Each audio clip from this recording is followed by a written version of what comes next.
Hello and welcome to Rain's Kitchen and Garden. My name is Rain. Today I'm making grissini. Grissini is Italian for breadsticks. This is part of my bread baking series where I'm baking every one of the 40 recipes from the William Sonoma collection recipe cookbook titled Bread. I hope you enjoy it, and please don't forget to check out my bread playlist video for other delicious bread making videos.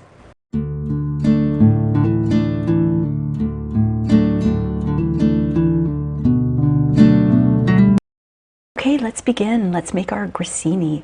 In my measuring cup here, I have a half a cup, that's 125 mils of warm water. I heated it up to 105 to 115 Fahrenheit, that's 40 to 46 degrees Celsius. And here I have some active dry yeast. I have 2.5 teaspoons, that's 11 grams, and that's the equivalent of one package. And I'm going to sprinkle that in very gently. You don't want to toss it all in at once because then it starts to clump.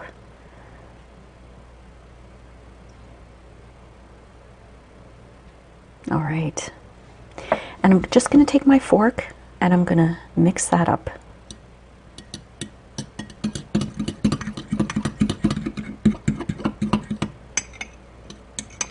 And to this I'm going to add a little bit of brown sugar. I have half a teaspoon of brown sugar here, and when I measured this, it doesn't even come to 1 gram, so I would say it's a couple of pinches. If I can get it out of there. There we go. And mix that all up. We're going to let that stand for about 10 minutes until it gets nice and foamy. That way we know that our yeast is good. Well, it's only been about 5 minutes, but look at my yeast. It's foamed up so much that it hit the top of the measuring cup, so I believe it's fine. I'm just going to put that aside for now. And I'm going to grab my large aluminum bowl. And in my bowl, I'm going to put some warm water. I have 1 cup of warm water here. That's heated up to the same temperature as I had before, which is 105 to 115 Fahrenheit or 40 to 46 degrees Celsius. And I'm going to add some extra light tasting olive oil. I have 3 tablespoons or 38 mils. I've got some salt here, 1.5 teaspoons or 13 grams of salt. I have some rosemary. Now I always mortar and pestle up any herb like this, like rosemary or thyme, so that I don't have those pieces, you know, those sticks of rosemary. I don't like that myself, so I always do that. And in here I have 1 teaspoon or 2 grams. Now the original recipe, which I'm going to link in the description below, calls for 1.5 teaspoons, but I always find that they're very heavy on the spices and herbs, so I always cut that down. Now I'm also going to add some semolina flour. I have a half a cup or 75 grams. And here I have some all-purpose flour. Mine is unbleached. I have 1 cup. That's 155 grams. And I'm going to whisk until it's nice and creamy.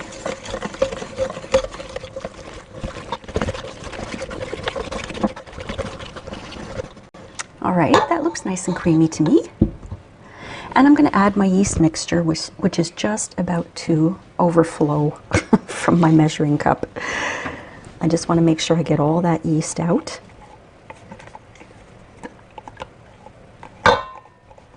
Sorry about the banging, my friends. And I'm going to whisk that up too.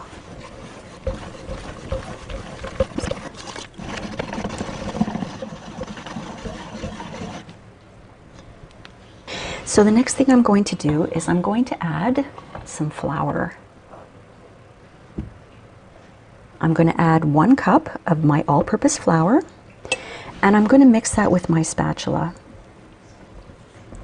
The original recipe, I believe, mentions using a kitchen mixer, which I don't have. So what I'm going to do is I'm going to add the flour a half cup at a time. That's about 75 grams at a time, until it gets too hard for me to mix by hand. Then I'll turn it out onto my surface and knead it. So just half a cup at a time. I have a total of 3 to 3.5 cups of my flour. That's 470 to 545 grams. Okay, it's starting to get a little tough. So what I'm going to do is empty out pretty much the rest of my flour onto my work surface here. There we go. And I'll just push that over, flour it up a little, and pour my dough out.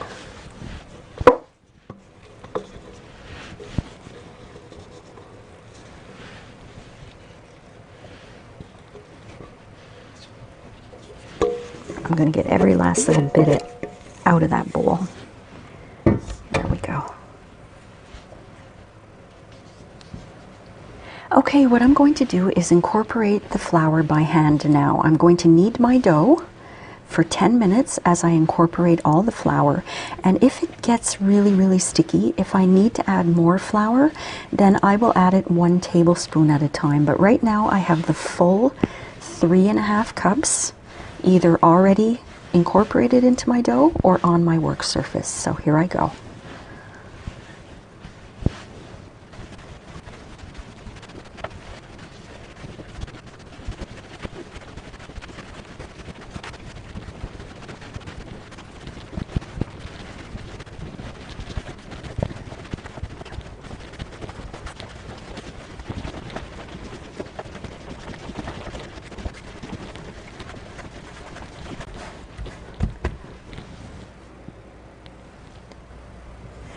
I kneaded this for 10 minutes and I ended up only using about 3 cups of my all-purpose flour. This is about a half a cup left over here.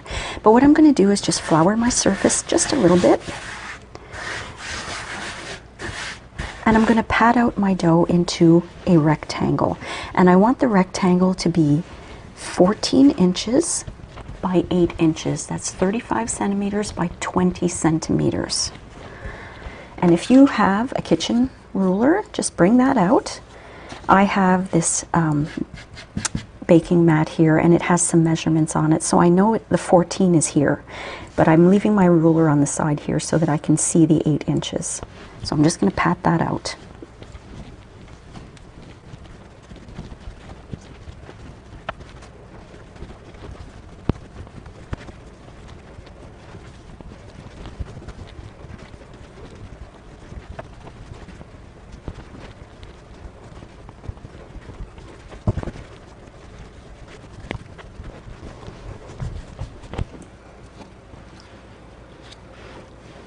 Okay, so I have this at 8 inches, and this is just a little bit more than 14 inches.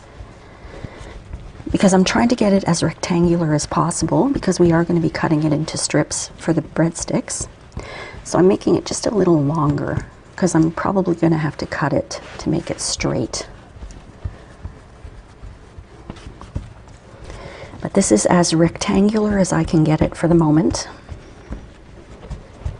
I'm taking some of my light tasting olive oil and I'm just going to brush oil on the top.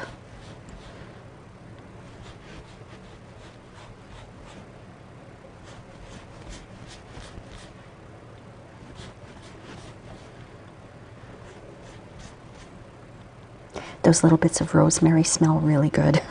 They look pretty too. All right. So I'm going to cover this loosely with some plastic wrap, and then I'm going to let it rise at room temperature until it's about doubled in size, about 90 minutes.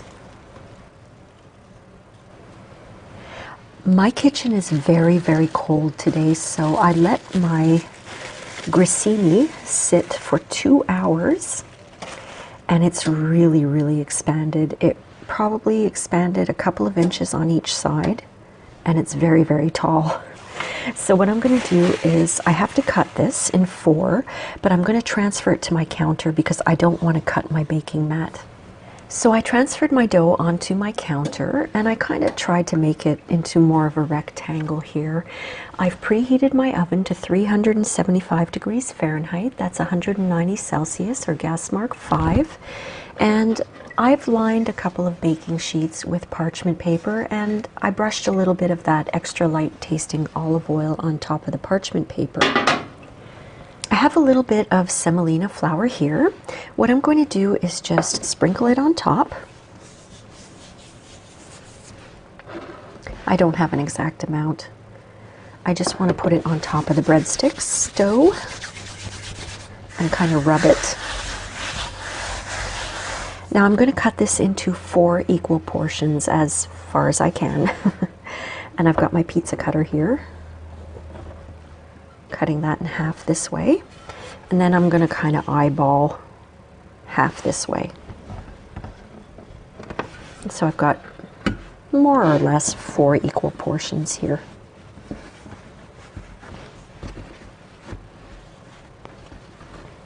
As you can see, I've put little marks in my dough here.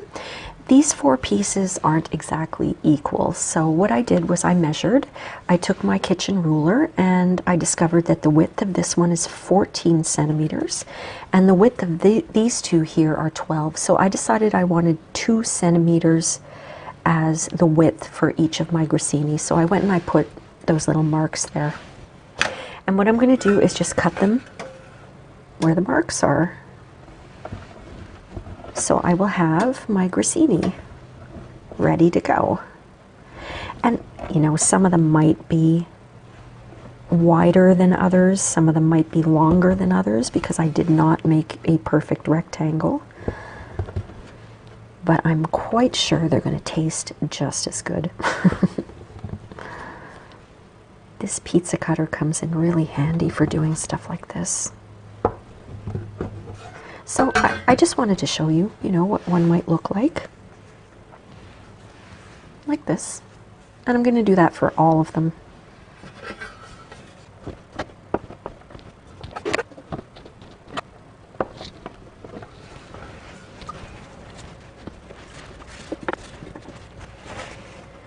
While your grissini is baking, don't forget to put some cling film over your dough so that it doesn't dry up. The original recipe calls for you to roll and stretch each breadstick so that it fits the width of your pan. And this is the width, okay? The long side of your pan is the width. And you are supposed to put them on your pan 1/2 inch or 1 centimeter apart. I have a small kitchen, I have a cottage, and I have a cottage oven. And this is a tiny little pan, it's not a regular size, so I can only fit 4 on each pan. And basically the length that they are is the length that fits the width of my pan. But if you have a larger pan with a larger width, just roll it out on your counter and make sure that it fits the whole width of your pan. And these are going to go into the oven for anywhere from 16 to 22 minutes until they're lightly browned on top and crisp. So let's put the first batch into the oven.